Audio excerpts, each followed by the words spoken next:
The morning sun cut through the canopy like a blade through silk, and Marcus, or at least the person who used to be Marcus, woke up face down in mud that smelled distinctly of regret and fermented cabbage. The first thing that registered was pain. The second thing was softness. The third thing was the alarming realization that certain parts of his anatomy had staged a full-scale rebellion and rearranged themselves without filing the proper paperwork. The voice that came out was not his voice. It was higher, melodious even, like someone had taken his gravelly baritone and run it through an auto-tune filter designed by a sadistic cartoon character. Marcus. And let's continue calling him that for now because identity crises require at least 3 business days to process, pushed himself up from the mud with arms that felt simultaneously too light and too heavy, like someone had replaced his muscles with memory foam. The world spun. Then it spun again for good measure, just to be thorough. When vision finally stabilized, Marcus looked down at himself and experienced what philosophers might call an existential catastrophe and what doctors might call acute reality-induced hysteria. Breasts. He had breasts, not metaphorical breasts, not stress-induced man boobs from too many campaign rations. Actual, honest-to-God, anatomically correct breasts that had apparently moved in overnight without even introducing themselves to the neighborhood. They sat there on his chest. Her chest? Defying physics, gravity, and several international laws regarding unauthorized body modification. Okay, Marcus said, hearing that strange musical voice again.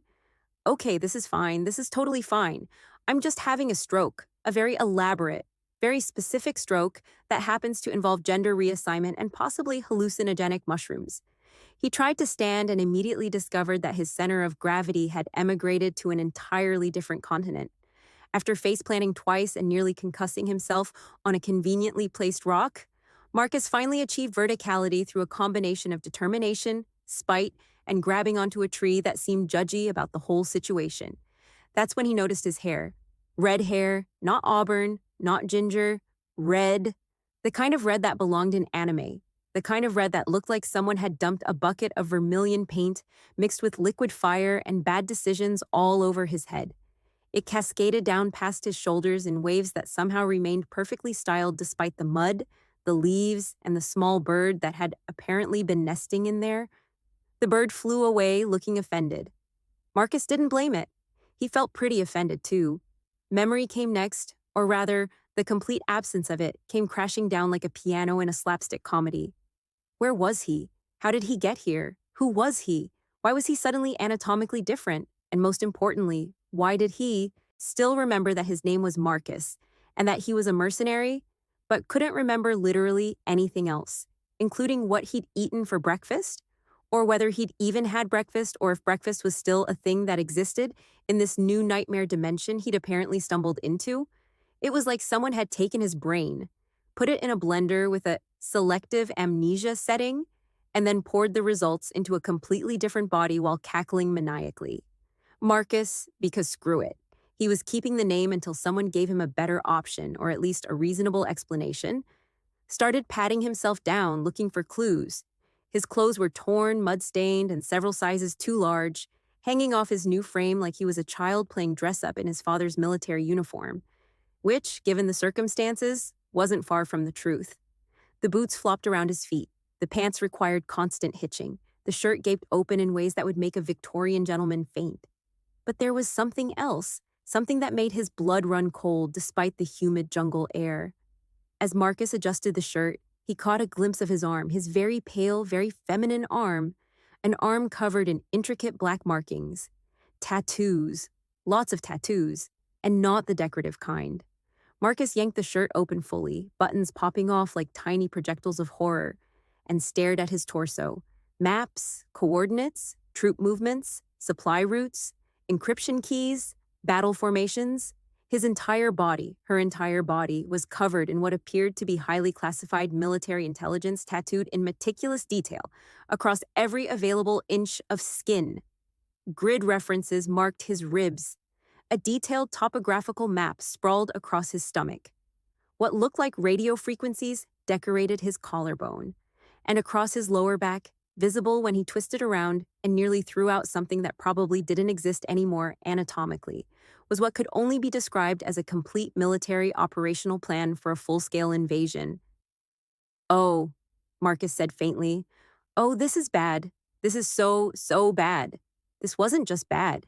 This was apocalyptically, catastrophically, end of career and possibly life bad. This was the kind of bad that made regular bad look like a mild inconvenience. This was the kind of bad that required new words to adequately describe its badness." A twig snapped. Marcus's training kicked in despite the chaos, despite the new body, despite everything. He dropped into a crouch, wobbly and unbalanced, but a crouch nonetheless, and scanned the jungle. Voices, multiple voices, getting closer. Can't have gone far. The tracking spell only lasts 48 hours. "You said the transformation was permanent. You said he wouldn't remember." "It is permanent, and he shouldn't remember. I followed the ritual exactly. Do you have any idea how hard it is to get phoenix tears and dragon saliva in the same place without them exploding?" Marcus's brain, already operating at maximum capacity trying to process the whole body swap situation, nearly short-circuited. Spell, transformation, ritual, dragon saliva. What kind of mercenary company had he been working for? Fantasy soldiers are us. The client wants those battle plans. Sterling Company is paying triple rates for the traitor who stole them. Sterling Company. The name hit Marcus like a freight train made of crystallized memory. His company, his mercenary company.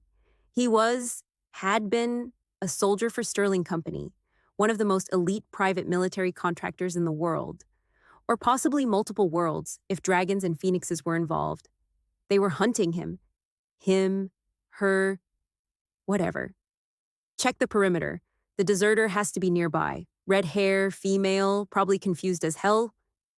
The voices were close now. Too close.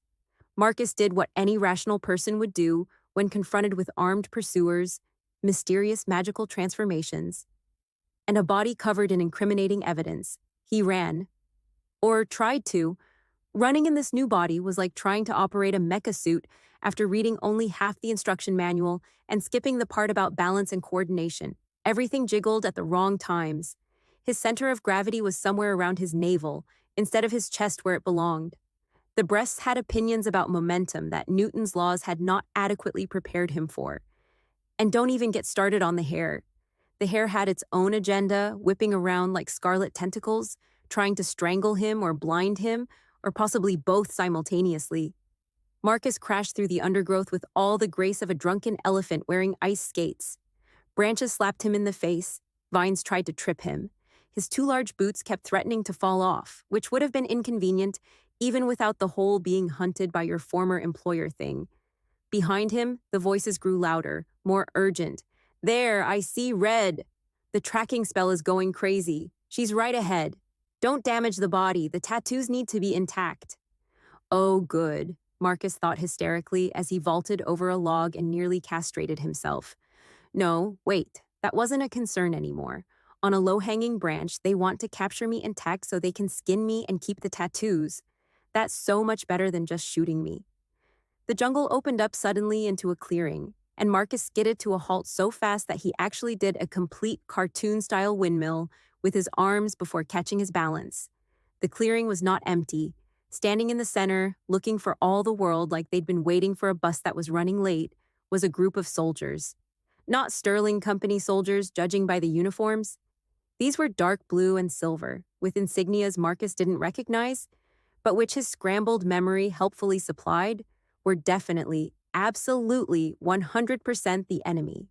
He'd literally stumbled into enemy territory because of course he had, because this day wasn't already achieving platinum records in the category of catastrophically bad life choices. The enemy soldiers stared at Marcus. Marcus stared at the enemy soldiers. Somewhere in the jungle behind him, Sterling Company mercenaries were crashing through the undergrowth like rhinos with a grudge. One of the enemy soldiers, a woman with a scar across her cheek and the kind of expression that suggested she was deeply tired of everyone's nonsense, broke the silence. "Who the hell are you?" Marcus opened his mouth, closed it, opened it again, realized he looked like a fish having an existential crisis, tried to think of literally anything to say that wouldn't result in immediate death or capture or both. I'm lost, he offered weakly. The scarred woman's eyebrow climbed so high it nearly achieved orbit. You're lost. Very lost, extremely lost. I've reached levels of lost that scientists previously thought impossible. In enemy territory.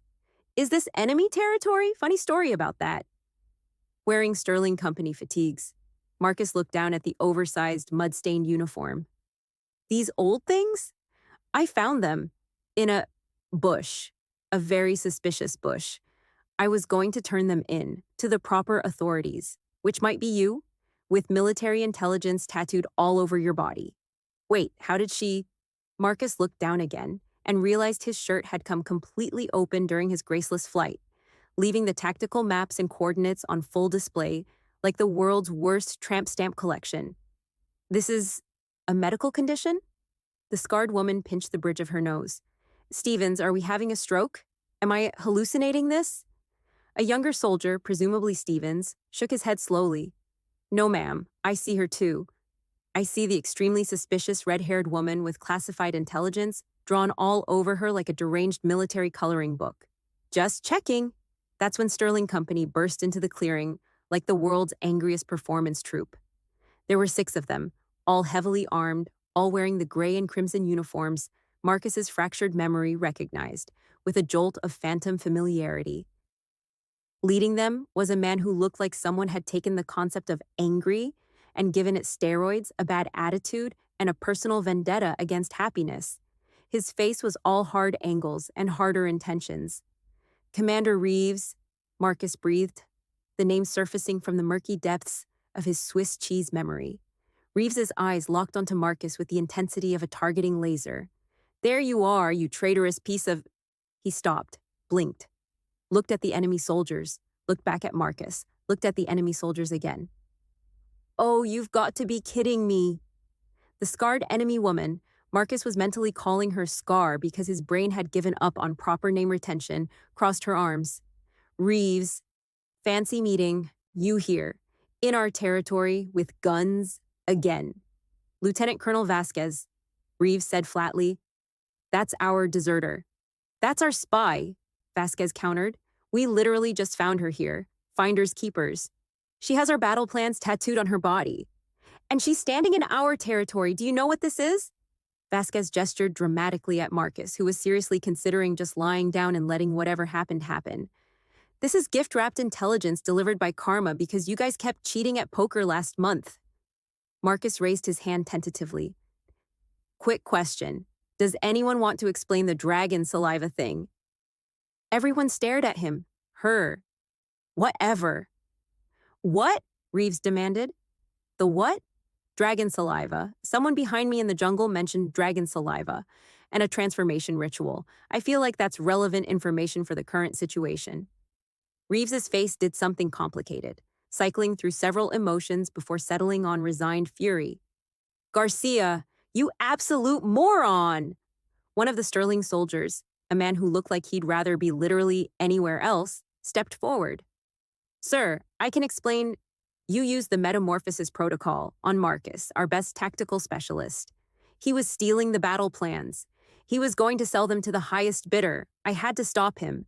So you turned him into a woman and tattooed all of our classified intelligence onto his body? The tattoos were already there, sir. That's how he was smuggling the information out. I just made them permanent and visible and maybe accidentally removed his memories and his original body. But the important part is the battle plans can't be removed now without removing the skin.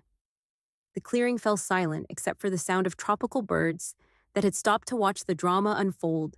Even they seemed stunned. Vasquez started laughing. It began as a chuckle, grew into a guffaw, and finally evolved into full-body wheezing that required her to lean on Stevens for support. You, she gasped, you turned your own spy. More wheezing. Into a woman, covered in your secrets, and then lost him. She couldn't continue, tears streaming down her face. Marcus felt it was important to clarify something. I don't remember being a spy. Everyone looked at him again. You don't remember, Reeves repeated slowly, being a spy. I don't remember anything except my name. And that I was a mercenary. Everything else is just...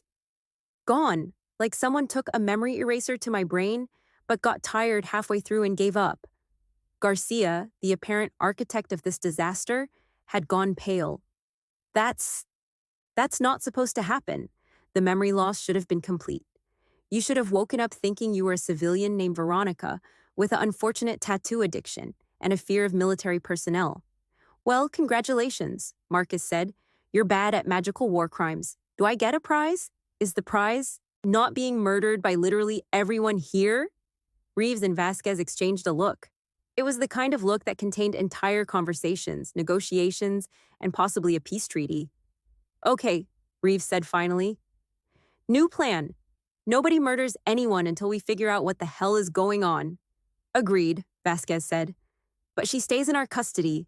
Those tattoos are on our land, which makes them our property. That's the worst legal argument I've ever heard, says the man who magically transformed a prisoner without a warrant. We don't need warrants. We're mercenaries. And we're a sovereign military force. Jurisdiction. Marcus raised his hand again. Also, quick question. Does anyone have pants that fit? Because these are falling down and it's getting awkward. What followed was perhaps the most bizarre negotiation in military history.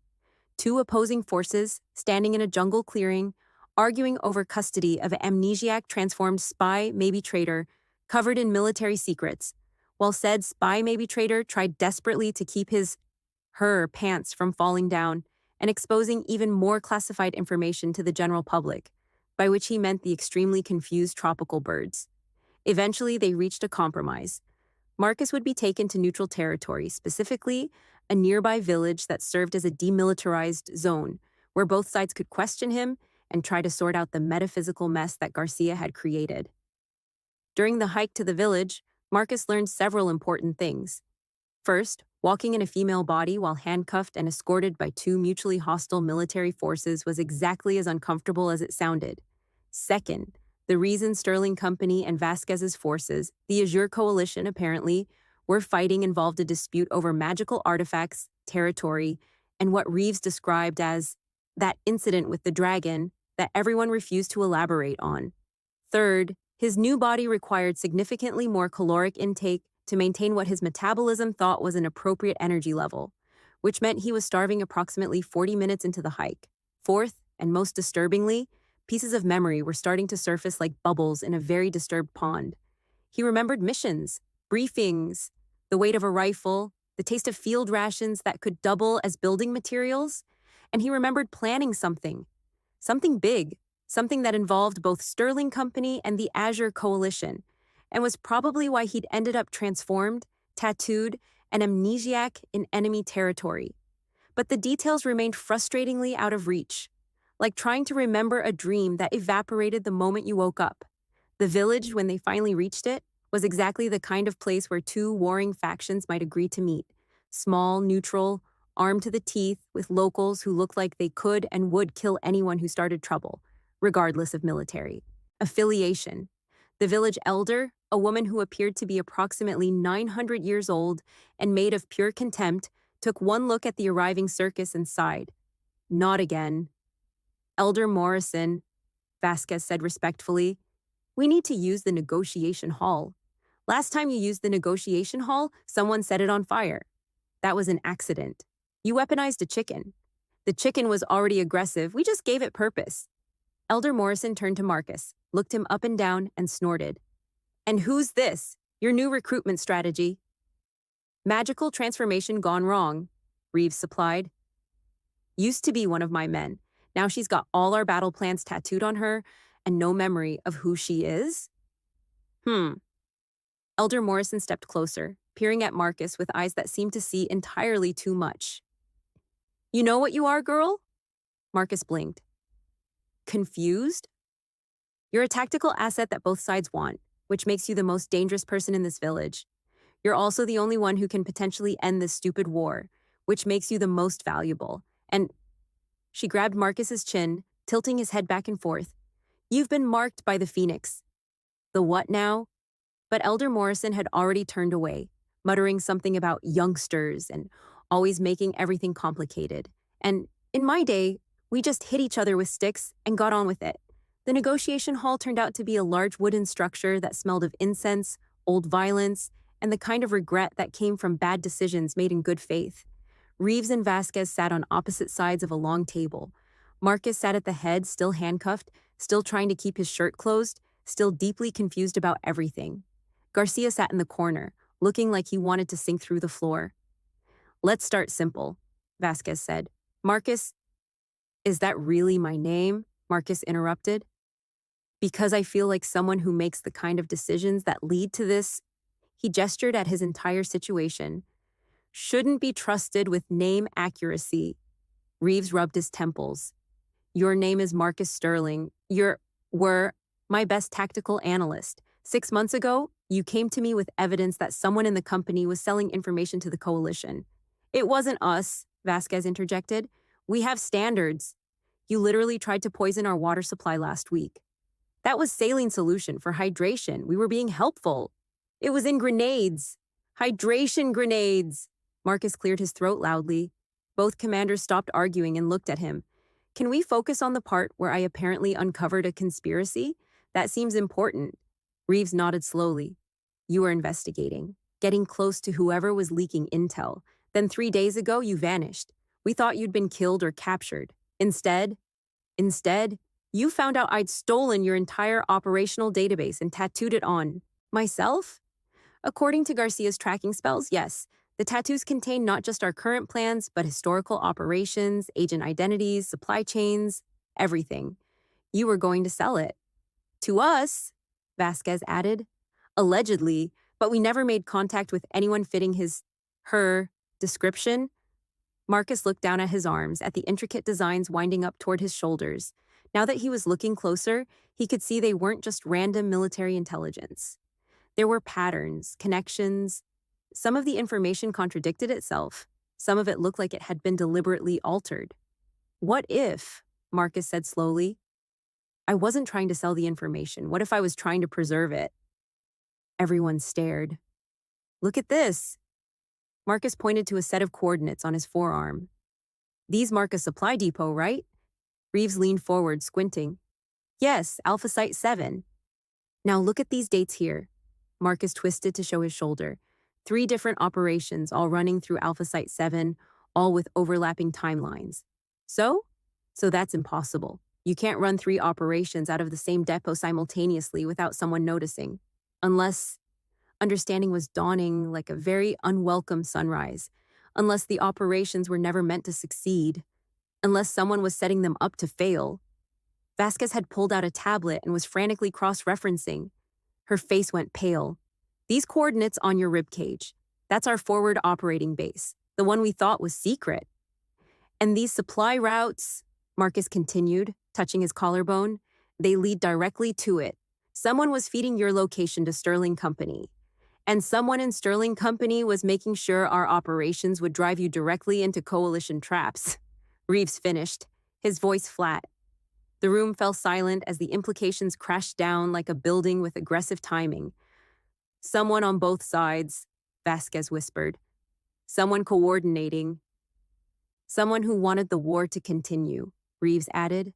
"Someone who'd lose a lot of money and power if we made peace." Marcus looked at Garcia, who had gone from pale to gray to a color that didn't exist in nature. "Garcia, who ordered you to use the transformation protocol on me?" I received orders through encrypted channels, standard procedure for sensitive operations." "Who signed the orders?" "General Thorne, head of special operations." Reeves and Vasquez looked at each other with identical expressions of dawning horror. "Thorne is playing both sides," Reeves said. "He is the leak," Vasquez confirmed. "And when Marcus found out, he had me transformed and my memory wiped so I couldn't tell anyone. But he made a mistake." Marcus stood up, chains rattling. "He had all the evidence tattooed on me where it couldn't be deleted or hacked or lost. He just didn't expect me to survive long enough for anyone to read it properly. Or for both of us to end up in the same place willing to actually compare notes instead of shooting each other," Vasquez added. Reeves was already on his radio.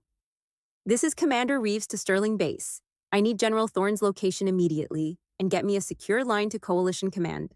"Yes," I said, "Coalition Command." No, I haven't been compromised. Well, I have, but not the way you think. Just, oh, for the love of... He looked at Vasquez. Your command is going to believe you? Probably not, she admitted. We're both going to get court-martialed for this, aren't we? Almost certainly. Worth it to take down that smug bastard? Absolutely.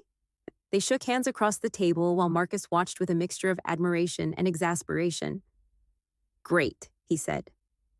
Wonderful. You two have sorted out your war crimes. Meanwhile, I'm still stuck in a body I don't recognize, with memories that come and go like bad Wi-Fi. And apparently I'm a walking, talking, extremely classified evidence locker. Anyone want to address that? Elder Morrison, who had been lurking in the doorway, cackled. The phoenix marks those who are reborn. You're not getting your old body back, child. That person died when the transformation happened. You're someone new now. But the memories might come back, might not. The phoenix is whimsical like that. She shuffled forward, pressing something into Marcus's hands.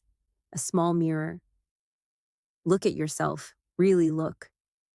Marcus held up the mirror with trembling hands. The face looking back was a stranger's. Sharp cheekbones, full lips, bright green eyes that seemed too large for the delicate features. And that hair, cascading in crimson waves that caught the light like fire. But there, in the eyes, was something familiar. A determination. A stubbornness. A deeply ingrained habit of staring down problems until they submitted through sheer force of will. I'm still me, Marcus said softly. Just a very different me. The question is, Elder Morrison said, what are you going to do about it? What Marcus did about it turned out to be the most absurd rescue operation in military history. See, General Thorne, upon learning that both Sterling Company and the Azure Coalition had figured out his scheme, had decided that the best course of action was to activate something called the Doomsday Protocol, which sounded exactly as apocalyptic as it implied. The Doomsday Protocol, as Reeves explained while running to the armory, involved awakening an ancient dragon that both sides had been fighting over, binding it to Thorne's will, and using it to destroy both military forces so he could rebuild them under his control. Why does everyone have dragon contingency plans? Marcus demanded, trying to run in boots that still didn't fit while Vasquez's people worked on his handcuffs. This seems like poor strategic planning. Says the person who's currently our best weapon, Vasquez shouted back. You've got every weakness in both our defenses. Tattooed on you. You're a walking strategic advantage. I'm also still figuring out how to walk in heels. You're not wearing heels. The principle stands. They burst out of the village into chaos. Thorne had apparently decided that subtlety was overrated and had shown up with a private army, 3 attack helicopters, and what appeared to be a very angry dragon that was currently setting fire to everything in a 3-mile radius. Okay, Marcus said, watching the dragon reduce a forest to ash with one breath. Okay, that's a problem. Can you kill a dragon? Reeves asked. I don't know, I don't remember. My memory is like a buffet where someone took all the good parts and left me with weird facts about military logistics. What about your tattoos? Vasquez suggested. Do any of them have anti-dragon protocols? Marcus frantically scanned his arms, legs, torso. Most of it was troop movements and supply chains. But there, on his left thigh, almost hidden in the design, was a small notation. There's coordinates and something about a binding ritual? That's where we sealed the dragon originally. Vasquez grabbed Marcus's arm. If we can get you there... The ritual site is in the middle of the combat zone, Reeves interrupted. Thorne will see us coming. Then we don't give him a choice. Marcus started stripping off the oversized uniform shirt, leaving just a tank top that actually fit. The tattoos blazed in the firelight, clearly visible. You want the battle plans? Come and get them. He started running toward the dragon. What are you doing? Garcia screamed. Something stupid, Marcus shouted back. It's thematically appropriate. The dragon saw him, her, immediately. Its eyes, ancient and malevolent and currently under Thorne's control, locked onto Marcus like missiles acquiring a target. But something strange happened. The dragon's eyes flickered, changed, focused not on Marcus as prey but on the tattoos, on the phoenix mark that Elder Morrison had mentioned, which Marcus now realized was incorporated into the designs on his chest, hidden in plain sight among the military coordinates. The dragon's roar changed pitch, becoming almost curious. The phoenix and the dragon are old enemies, Elder Morrison's voice echoed in Marcus's memory. But they respect each other. Both are creatures of rebirth. Marcus skidded to a stop 50 feet from the dragon, close enough to feel the heat rolling off its scales, close enough to see Thorn standing on a ridge nearby, looking furious and confused. "Hey!" Marcus shouted at the dragon. "You're being controlled by an idiot. That guy," he pointed at Thorn, "is using you to start a war that'll kill thousands of people, and all because he wants more money and power." The dragon tilted its head. Behind Marcus, both armies had stopped shooting, stunned by the sight of a small red-headed woman, yelling at a dragon like she was scolding a misbehaving dog. "I know you can understand me," Marcus continued. "The Phoenix wouldn't have marked me if there wasn't a reason, and I think the reason is that you and I are both stuck in situations we don't want, controlled by people we don't trust, expected to fight wars we didn't start." The dragon leaned down, bringing its massive head level with Marcus. Its breath smelled like sulfur and burning cities. "So here's my proposal," Marcus said, voice steady despite the terror singing through his veins. "How about we both say, screw destiny, screw ancient conflicts, and definitely screw General Thorn, and we work together to shut this whole thing down?" For a long moment, nothing happened. Then the dragon laughed. It was a sound like avalanches and earthquakes and the end of the world, but it was definitely a laugh. The binding controlling the dragon shattered like glass. Thorn, on his ridge, made a sound like a deflating balloon. No, the binding was perfect. It was based on stolen research from both our archives," Vasquez called out, walking up to stand beside Marcus. Research that Marcus helpfully tattooed on his back, along with the notation that the binding had a critical flaw. Reeves joined them on the other side. "The dragon has to consent. You forced it. That only works temporarily." The dragon's voice, when it spoke, was like continental plates shifting. "The small fire-headed one speaks truth. I am tired of wars, tired of binding, tired of generals who think they can command forces beyond their understanding." It swung its head toward Thorn. "You attempted to make me a weapon. I decline." What happened to Thorn happened very quickly, and is probably best not described in detail, but it involved the dragon, a very high drop, and what witnesses would later describe as poetic justice with an emphasis on the dramatic. With Thorn gone, the private army surrendered immediately. The dragon, now free, curled up in the clearing and proceeded to give Marcus what could only be described as a very thorough sniffing. "You smell of phoenix fire," it rumbled. "Of transformation and rebirth. You are neither what you were nor what you thought you'd be." "Yeah," Marcus said, reaching out tentatively to touch the dragon's scales. "That's been the general theme of my week. Will you reclaim your old form?" "Can I?" The dragon considered. "Perhaps. Magic that powerful leaves echoes, but you would lose the phoenix mark, lose the protection it grants, lose the new strength you've gained." Marcus thought about it, thought about the life he couldn't remember, the person he'd been, the man named Marcus who'd uncovered a conspiracy and been transformed as punishment. Then he thought about the last few hours, the way he'd made two enemies work together, the way he'd stared down a dragon with nothing but audacity and spite, the way he'd saved countless lives while wearing boots, 3 sizes too large, and pants that kept falling down. "You know what?" Marcus said. "I think I'll keep it. The body, I mean. Marcus can stay dead. He did his job. Time for someone new to take over." "And who are you?" the dragon asked. Marcus, no, not Marcus anymore, thought about it. Looked at Vasquez and Reeves, who were watching with expressions somewhere between respect and exasperation. Looked at his tattoo-covered arms, at the evidence of conspiracy and war etched into his skin. Thought about the village elder who'd called him fire-headed. "Call me Scarlet," she said. "Scarlet Sterling. And I'm the person who's going to make sure you idiots actually end this war instead of just pausing it until the next power-hungry general shows up." Vasquez grinned. "I like her. Can we keep her?" "She was ours first," Reeves protested.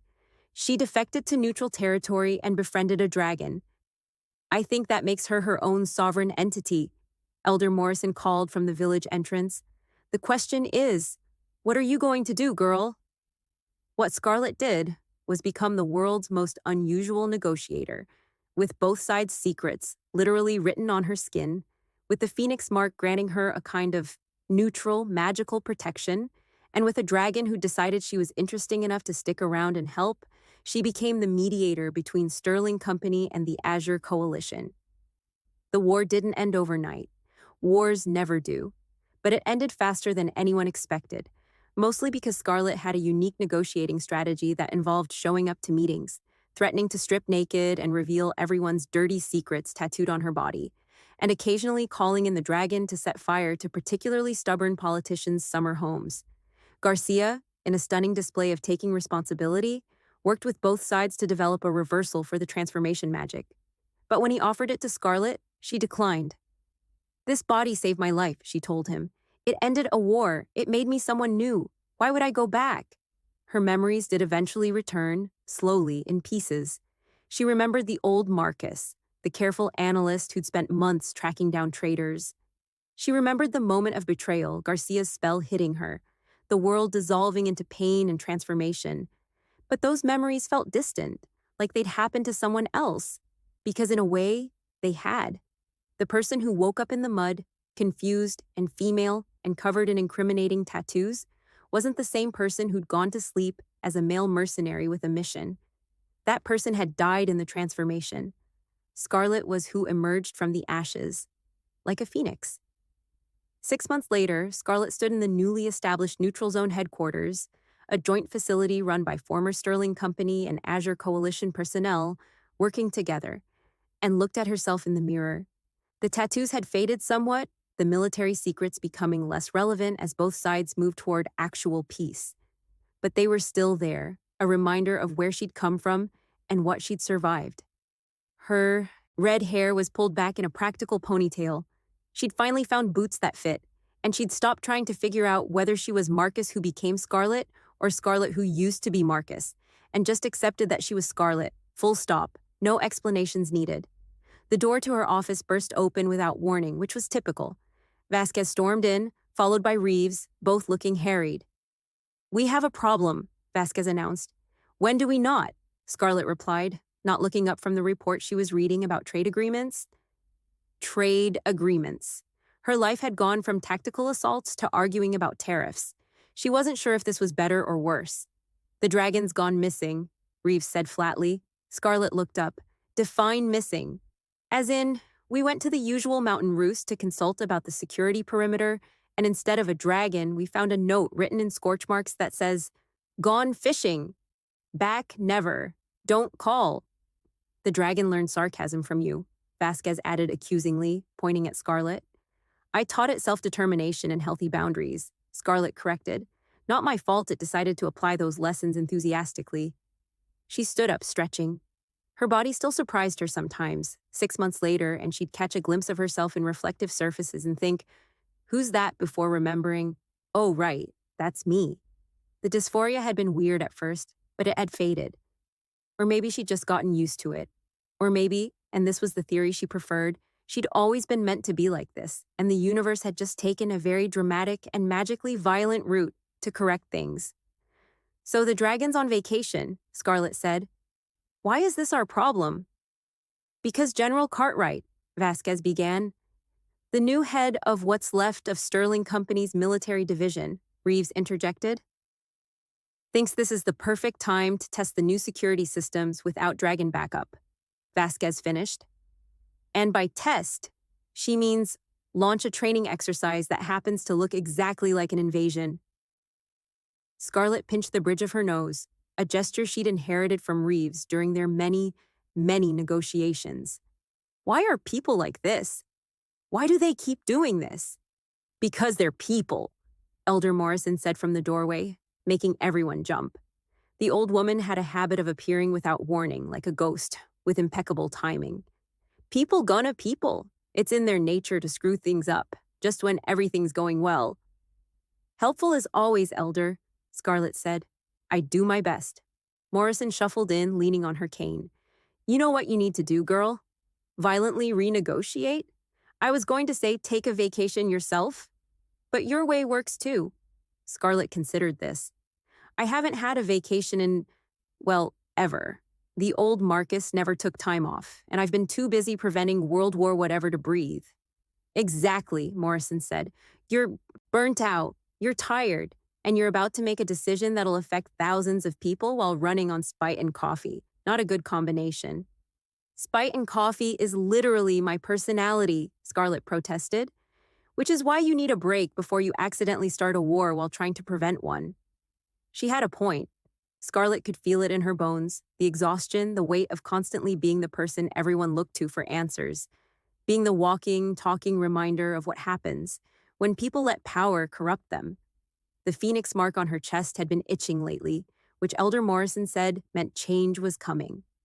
Fine, Scarlett said. I'll take a week off, but if anything explodes, we'll handle it, Reeves promised.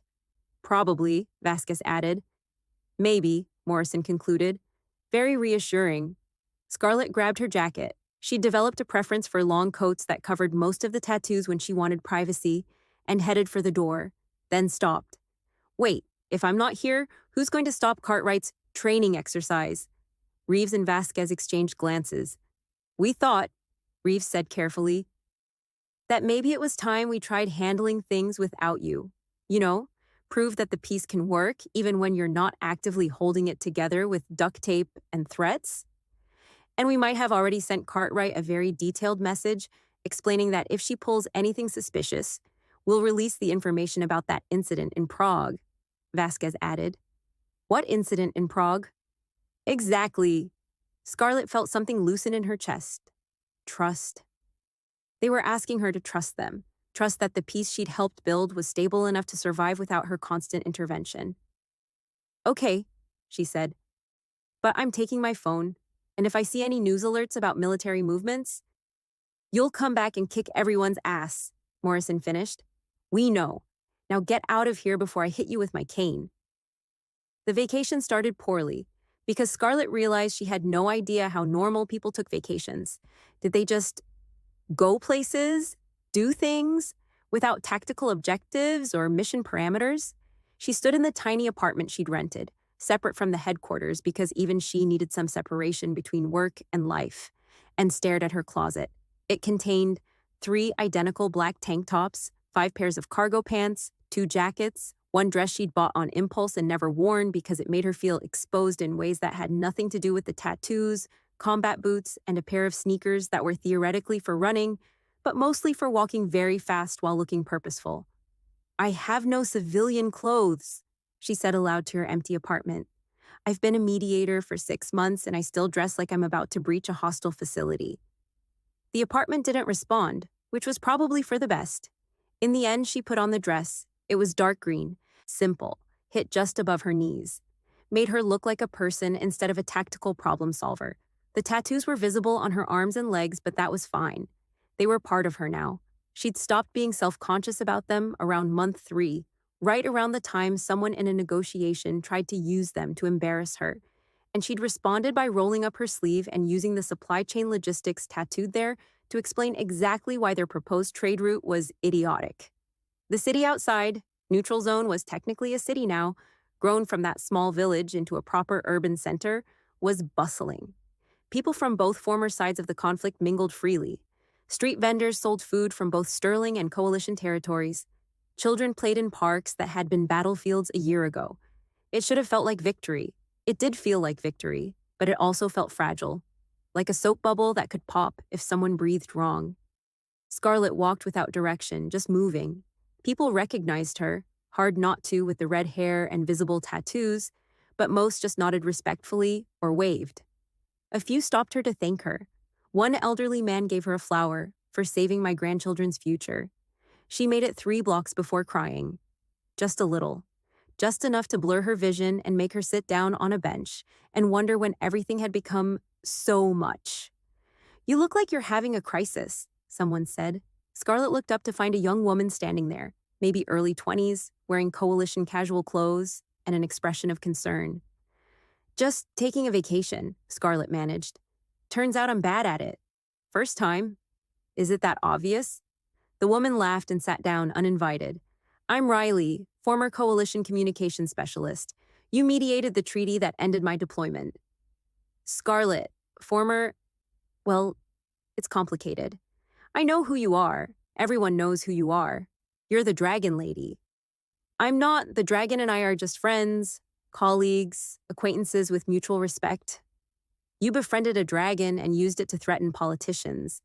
That's the most badass thing anyone's ever done. Riley pulled out a small flask. Want some? It's not great, but it's alcoholic. I probably shouldn't drink while having an emotional breakdown in public. That's exactly when you should drink. Fair point. Scarlett took a sip. It tasted like paint thinner mixed with regret. That's awful. I know. But it's traditional coalition awful, which means it builds character. They sat in companionable silence for a moment. Can I ask you something? Riley said finally.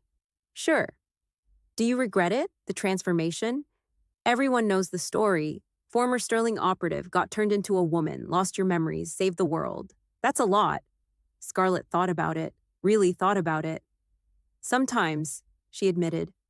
Sometimes I wonder who Marcus would have become if Garcia hadn't cast that spell, what life he would have lived, what choices he would have made.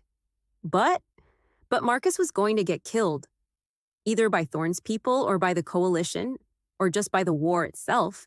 He was meticulous and careful and thorough, and none of that would have been enough. Scarlett, though, she gestured at herself. Scarlett is loud and impulsive and dramatic. Scarlett made enemies work together by threatening to strip in a negotiation. Scarlett befriended a dragon through sheer audacity.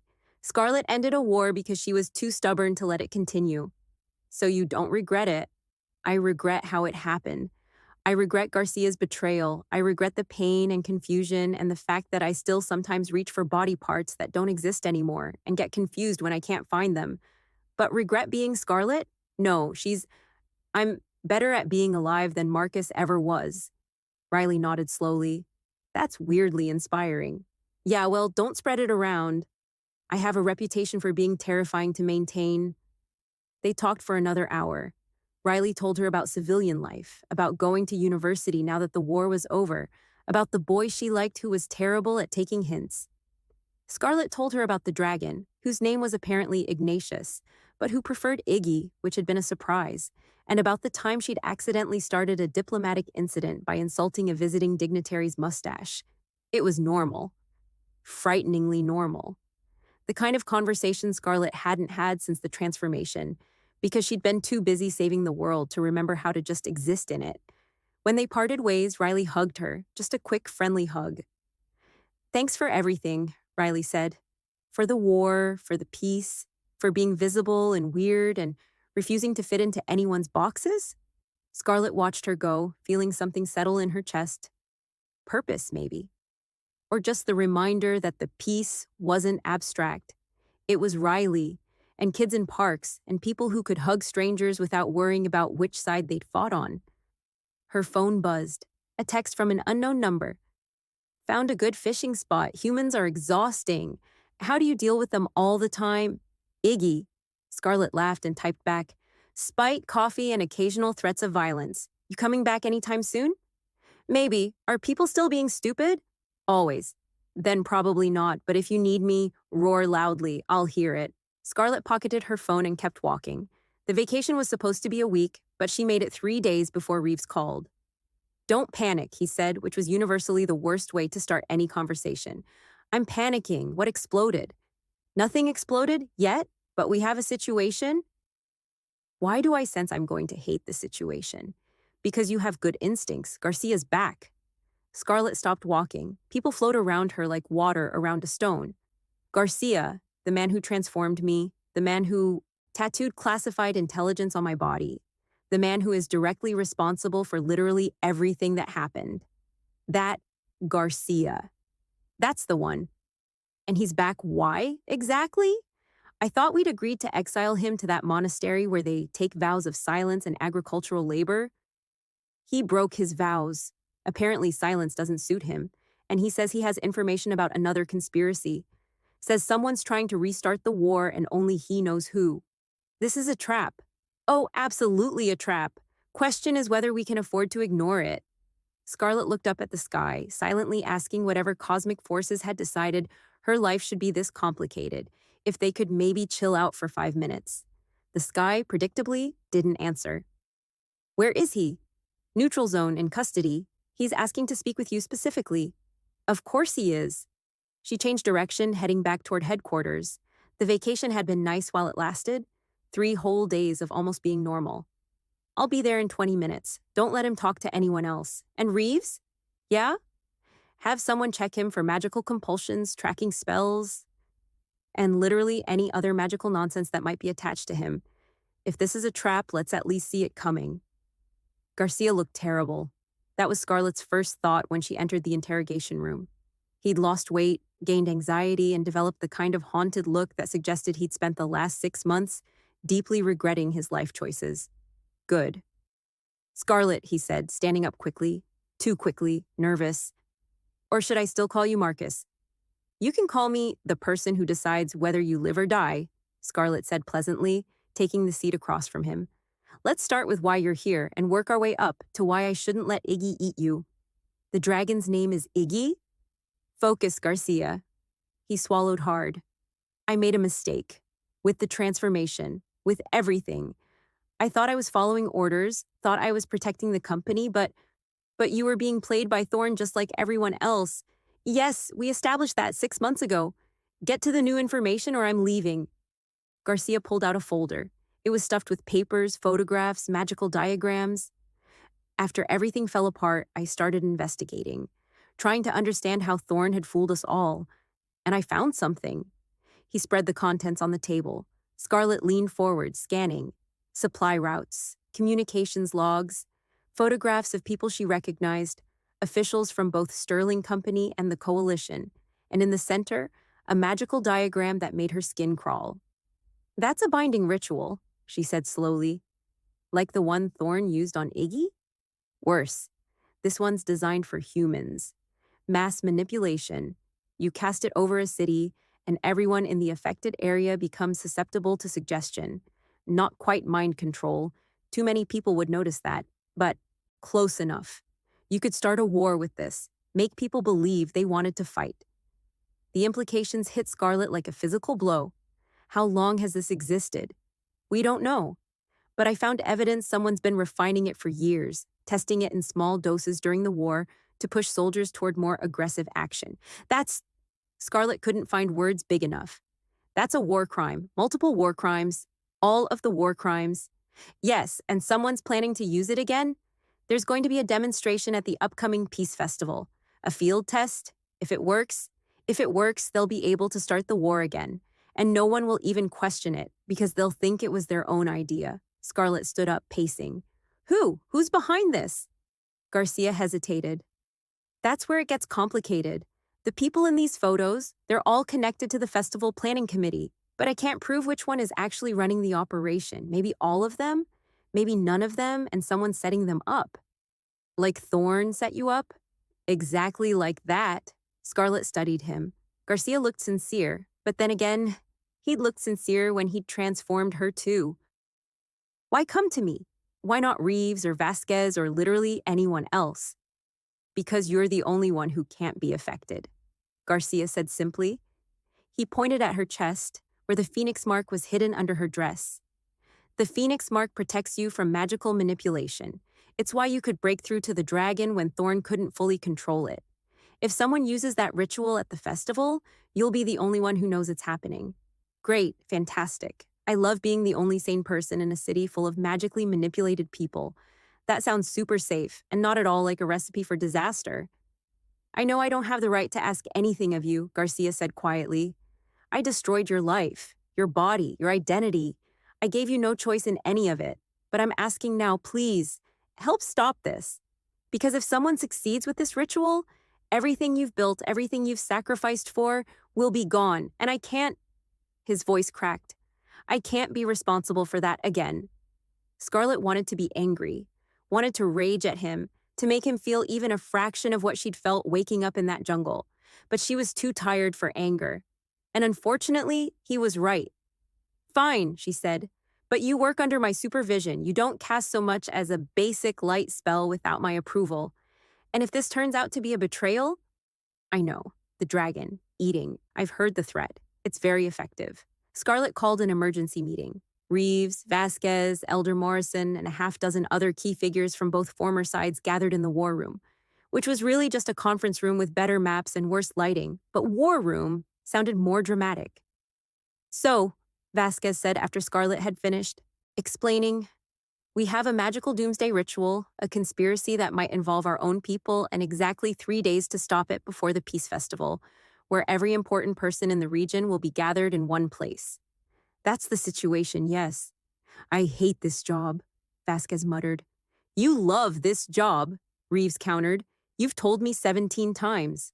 I love the job when it's not magically assisted conspiracies. I liked it better when people just shot at each other. That was simple. Elder Morrison rapped her cane on the floor. Children, focus. The girl has a plan. I can see it in her eyes. Did she have a plan? Scarlett ransacked her brain, pulling together fragments of tactical knowledge from Marcus's memories and Scarlett's own experience with creative problem solving. We need to identify the conspirator before the festival, but we can't just cancel it. That would show weakness, make people think the peace is fragile. So we proceed as normal and set a trap. What kind of trap? Reeves asked. The kind where I'm bait. Everyone started talking at once. Scarlett let them argue for exactly 30 seconds before slamming her hand on the table hard enough to make the maps jump. Listen, I'm the only one who can't be affected by the ritual. That makes me the perfect canary in the coal mine. If someone tries to activate it early to test it on me, I'll know. I'll feel nothing while everyone else starts acting weird. That's how we identify them. That's incredibly dangerous, Vasquez objected. So is letting someone mind control an entire city. She's right, Morrison said, which was alarming because the elder rarely agreed with anything quickly. The Phoenix chose her for this. Might as well use it. Everyone is being very casual about using me as magical bait, Scarlett observed. I'm just noting that for the record, my feelings are hurt. I have feelings now. It's a whole thing. Garcia, who'd been sitting quietly in the corner, spoke up. I can help. I can create a counter ritual. Nothing that would stop the main spell, but something that would make it visible. If someone activates it, we'd see the magical energy, trace it back to the source. You want us to trust your magic? Reeves said flatly. After what happened last time? No, but I want you to trust my guilt. I'm trying to fix what I broke. That's all I have left. The room fell silent. Finally, Scarlett nodded. Do it, but Morrison supervises, and if anything goes wrong, dragon, eating, yes, the threat has been well established. The next 3 days were a blur of preparation. Garcia worked on his counter ritual under Morrison's watchful eye and frequently disparaging commentary. Reeves and Vasquez quietly investigated everyone on the festival planning committee. Scarlett went through her daily routine, acting normal, pretending she didn't know a conspiracy was brewing. She gave speeches about peace, attended meetings about trade agreements, smiled for cameras, and every night, she checked the tattoos on her body, looking for any changes, any sign that someone was trying to add to them or alter them magically.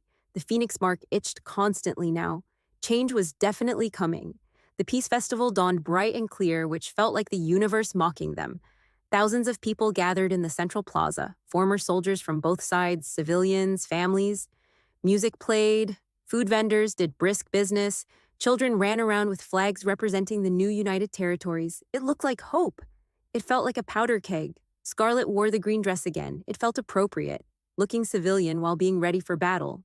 The tattoos were visible as always. Some people stared. Most had gotten used to them. She'd become a symbol, she realized. Not just of the war's end, but of transformation itself. Of being broken and remade into something new. No pressure. She moved through the crowd, hyper-aware of every person, every gesture. Garcia was positioned near the main stage with his counter-ritual ready. Reeves and Vasquez had their people scattered throughout. Morrison was somewhere lurking, probably judging everyone. Iggy was supposedly still on vacation but had promised to keep one ear metaphorically open for roaring. The speeches started. Officials from both sides talking about unity, about the future, about how far they'd come. Scarlett had a speech prepared too, scheduled for midway through the event. She was reviewing it mentally when the itching in her chest suddenly became burning. The Phoenix mark. Something was happening. Scarlett scanned the crowd. Nothing looked wrong. People were listening to the speeches, applauding at appropriate moments, behaving normally. But she felt it, a subtle shift in the atmosphere, like pressure changing before a storm. There, on the eastern edge of the plaza, a woman Scarlett recognized from the planning committee, Director Ashford, Coalition Administration, was standing perfectly still, hands moving in small, precise gestures. Magical gestures. "Garcia," Scarlett said into the small radio hidden in her ear. "Eastern Quadrant, Director Ashford, is she activating the ritual? Yes, I can see it. The counter ritual is up. You should see." The world exploded into color. Not literally, but suddenly Scarlett could see it. Waves of magical energy rolling out from Ashford, spreading through the crowd like ripples in a pond. Where the energy touched people, their expressions changed subtly, became more agreeable, more susceptible. The speech currently happening was about increased military cooperation. People who'd been listening politely were now nodding enthusiastically. Some were starting to chant about strength, about protection, about how they needed more security. The ritual was working. "Everyone," Scarlett said into the radio, keeping her voice calm, "we have confirmation. Ashford is the target. Reeves, Vasquez move to intercept, but carefully. If she panics, she might overcharge the ritual." "Understood," came the responses. Scarlett started moving through the crowd toward Ashford. It was like swimming through molasses. People kept stopping her, wanting to talk, to thank her, to tell her about their ideas for military expansion. She smiled, nodded, kept moving. Ashford saw her coming. Their eyes met across the crowd. For a moment, there was understanding. Then Ashford smiled. It was not a nice smile. "Of course it's you," Ashford said as Scarlett got close enough to hear. "The one person the ritual doesn't work on. Thorn warned me about you. Thorn's dead. His research lived. Did you think he worked alone? We've been planning this for years. The war was profitable, Scarlett. Peace is expensive. We're just correcting the market. By mind-controlling people into wanting another war. By helping them remember why they were fighting in the first place. Humans are tribal creatures. They need enemies. We're just providing a service. You're providing trauma and death. That's one perspective." Ashford's hands moved faster. The magical energy intensified.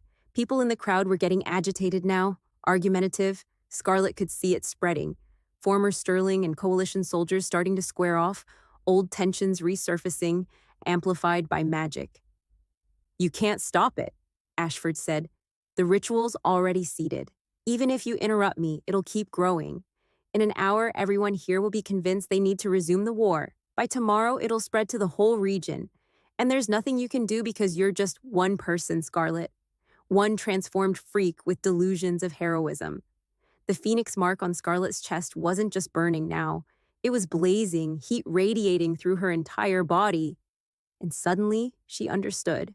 The phoenix wasn't just protection, it was a counterforce. Fire to fight fire. She'd been transformed once before. Why not again? "Garcia," Scarlett said into the radio, "remember how you said the phoenix mark was permanent?" "Yes? Were you sure about that?" What are you planning?" "Something really stupid. On the count of 3, amplify your counter ritual as much as you can." "That could kill you if it backfires." "Then it's a good thing I'm hard to kill. 1. Scarlett took a deep breath, reached inside herself to that place where the phoenix mark lived, pulled. 2. The mark responded, fire racing through her veins. Not painful, liberating. Like every cell in her body was waking up, remembering it was made of stars and transformation. 3. Garcia's counter ritual exploded outward. Scarlett felt it intersect with Ashford's manipulation spell and with her own phoenix energy. For a moment, she was the focal point of 3 different types of magic, each pulling her in different directions. It should have torn her apart. Instead, the phoenix mark did what it was designed to do. It transformed. Energy burst from Scarlett in a wave of red and gold. Where it touched Ashford's ritual, it didn't destroy it. It inverted it. Suddenly, everyone in the plaza could see the manipulation, could feel it working on them, could recognize it for what it was. The effect was immediate. Confusion, anger, but not at each other, at Ashford, at the conspiracy, at the attempt to control them. Reeves and Vasquez reached Ashford simultaneously, cuffing her before she could react. The ritual collapsed. Scarlet collapsed too, but Iggy, who had apparently decided to end his vacation at the most dramatic moment possible, swooped down and caught her before she hit the ground. You roared, the dragon rumbled. Metaphorically, I heard. Thanks, Scarlet managed. Everything hurt. Everything also felt strangely right, like pieces of a puzzle finally clicking into place. Am I still me? You're still you, just more so. That's meaningfully cryptic. Thanks. The crowd was chaos, but the good kind. People checking on each other, officials scrambling to explain, Reeves and Vasquez coordinating a sweep for other conspirators. Morrison appeared at Iggy's side, looking up at Scarlet with something that might have been approval. You burned away the magical manipulation with Phoenix Fire, the elder said. Clever, risky, stupid, but clever. That's basically my brand at this point. How do you feel?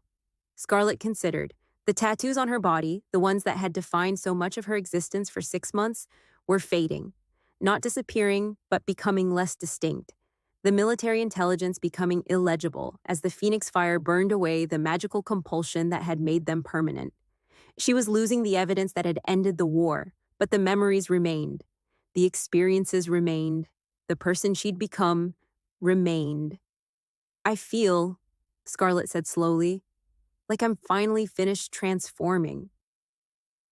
Epilogue came 6 months after the festival incident, a year total since Marcus had become Scarlet. Ashford's conspiracy had been bigger than expected. Dozens of officials on both sides, all profiting from the war, all hoping to restart it.